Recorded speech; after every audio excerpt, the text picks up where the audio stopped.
Details చూద్దాం. విశాఖలో జనసేన అధినేత పవన్ కళ్యాణ్ పర్యటిస్తున్నారు. విశాఖలో మాజీ మంత్రి కొణతాల రామకృష్ణతో భేటీ అయ్యారు.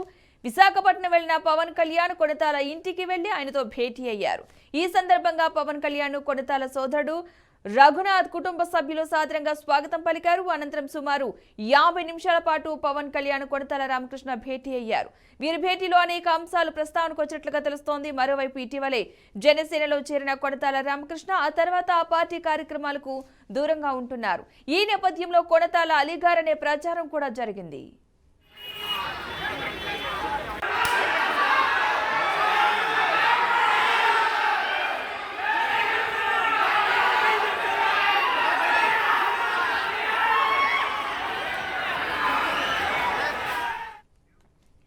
జనసేన పార్టీలో చేరిన సమయంలో అనకాపల్లి ఎంపీ సీటును కొణతాల రామకృష్ణ పోటీ చేస్తారనే ప్రచారం జరిగింది. అయితే దీనిపై ఎలాంటి క్లారిటీ రాలేదు. అయితే గత కొద్ది రోజులుగా అనకాపల్లి ఎంపీ స్థానానికి జనసేన నుంచి మెగా బ్రదర్ నాగబాబు పోటీ చేస్తారనే ప్రచారం ఊపందుకుంది. నాగబాబు సైతం నియోజకవర్గంలో సమీక్షలు జరుపుతూ వస్తున్నారు. ఇదే క్రమంలో అనకాపల్లి పార్లమెంటు పరిధిలోని యలమంచల్లోనూ నాగబాబు ఇల్లు అద్దెకు తీసుకున్నారు. దీంతో నాగబాబు అనకాపల్లి నుంచి పోటీ చేయడం ఖాయమనే ప్రచారం జరిగింది. ఇదే సమయంలో నాగబాబు నిర్వహిస్తున్న సమీక్షలకు కొణతాల హాజరు కాకపోవడంతో మాజీ మంత్రి అలీగార్ అనే వార్తలు వచ్చాయి.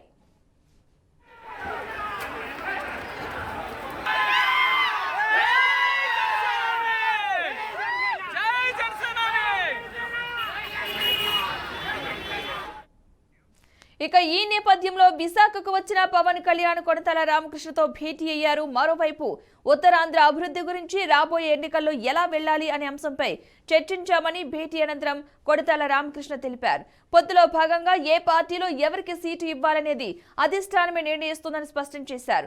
పవన్ కళ్యాణ్ ఉత్తరాంధ్ర నుంచి పోటీ చేయాలని సూచించానన్న కొణతాల తుది నిర్ణయం పవన్ కళ్యాణ్ తీసుకుంటారని అన్నారు. ఇక తాను ఎక్కడ పోటీ చేసేది కూడా పార్టీ నిర్ణయిస్తుందని అన్నారు.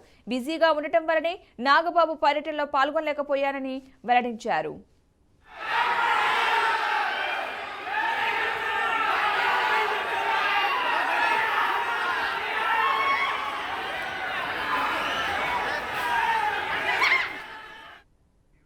ఇక ఈ రోజు కూడా పవన్ విశాఖలో పర్యటించనున్నారు. ఇవాళ జనసేన నాయకులతో పవన్ సమావేశమవుతారు. గెలుపు అవకాశాలున్న స్థానాలపై జనసేనాని చర్చించే అవకాశాలు ఉన్నట్లుగా తెలుస్తోంది.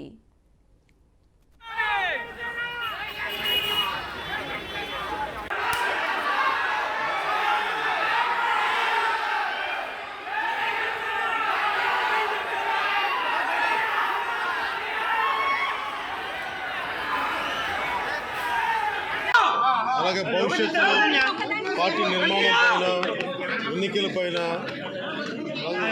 సమస్యల మీద, రాష్ట్ర భవిష్యత్తు మీద ఇవన్నీ మాట్లాడుకున్నాం. చాలా కూలంకషంగా మాట్లాడుకున్నాం. వన్స్ ఢిల్లీ నుంచి వచ్చిన తర్వాత ఇంకొంచెం స్పష్టతతో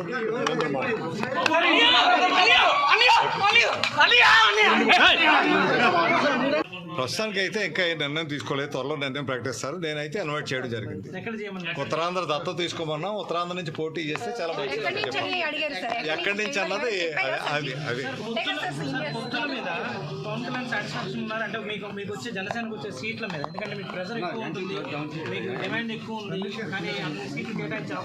అంటే పవన్ కళ్యాణ్ గారి ఆలోచన అంతా కూడా ఇప్పుడు ఈ రాష్ట్రంలో ఉన్నటువంటి అప్రజాస్వామ్య విధానాలన్నీ కూడా చర్మగీతం పాడాలి. ఇప్పుడు ఈ ప్రభుత్వాన్ని కోకటి వేలుతో తొలగించాలి. అప్పుడే రాష్ట్రం ప్రజాస్వామ్య విలువలు కాపాడే పరిస్థితి వస్తుంది, రాష్ట్రం అభివృద్ధి చెందుతుందనే ఆలోచనతోనే ఉన్నారు తప్పితే వారు వేరే ఆలోచన అయితే లేదు ప్రస్తుతానికి. వారు జనసేనలోనే కొంతమంది మొదటి నుంచి పనిచేసిన కొన్ని వ్యక్తులకి సీట్లు లేని అసంతృప్తి ఉంది. దాన్ని ఏ విధంగా సీట్లు ఇంకా ప్రకటించలేదు కదండి, ప్రకటించలేదు. జనరల్గా ఏంటంటే ఇప్పుడు జనసేనకు టికెట్లు వచ్చిన దగ్గర టీడీపీ అసంతృప్తి ఉండొచ్చు, టీడీపీకి వచ్చిన దగ్గర జనసేనకు ఉండొచ్చు. ఇవన్నీ కూర్చొని పెద్దలందరూ కూడా కూర్చొని ప్యాచప్ చేస్తారు. అదే లేదే, నేను అందరితో కాకుండా నేను జన సైనికుడిగా నేను చిన్నవాడిని, ఇంకా కొత్తగా జాయిన్ అయ్యాను. అంటే అంటే అంటే కొత్తగా పుట్టిన ఇది కొత్తగా వచ్చాను కదా, అందువల్ల ఇక విశాఖలో పవన్ కళ్యాణ్ పర్యటనకు సంబంధించిన పూర్తి సమాచారాన్ని మా ప్రతినిధి దుర్గా ప్రసాద్ అందిస్తారు. దుర్గా ప్రసాద్. పవన్ కళ్యాణ్ కొనతాల రామకృష్ణ వాళ్ళ నివాసంలో జరిగినటువంటి సమావేశం గంటకు పైగా జరిగింది. ప్రస్తుతం ఇది ఉత్తరాంధ్రలో పెద్ద చర్చనీయాంశంగా మారింది. ఎందుకంటే తాజా రాజకీయ పరిణామాలు, భవిష్యత్తులో జనసేన పార్టీ ఏ విధంగా ముందుకెళ్లబోతుంది, ఇక టీడీపీ జనసేన సంయుక్తంగా ఎటువంటి నిర్ణయాలు తీసుకుంటారన్న దానిపై చర్చలు బాగా జరిగినట్టుగా అందరూ కూడా భావిస్తూనే ఉన్నారు. అయితే కొనతాల రామకృష్ణ తన వ్యాఖ్యల్లో కూడా ఉత్తరాంధ్రని పవన్ కళ్యాణ్ దత్తత తీసుకోవాలని కోరినట్టుగా చెప్పారు. అంటే ఉత్తరాంధ్రపై ప్రత్యేక దృష్టి పెట్టారు ఈ తెలుగుదేశం పార్టీ, జనసేన పార్టీ కూడా అని చెప్పి మనకు అర్థం అవుతుంది.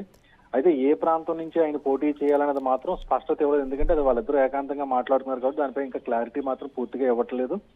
మొత్తం మీద పవన్ కళ్యాణ్ మాత్రం రానున్న ఎన్నికల్లో ఉత్తరాంధ్రలో ఏదో ఒక నియోజకవర్గం నుంచి పోటీ చేసే అవకాశం ఉందని చెప్పేసి ఇప్పుడు వీరి మాటల ద్వారా మనకు అర్థం అవుతుంది.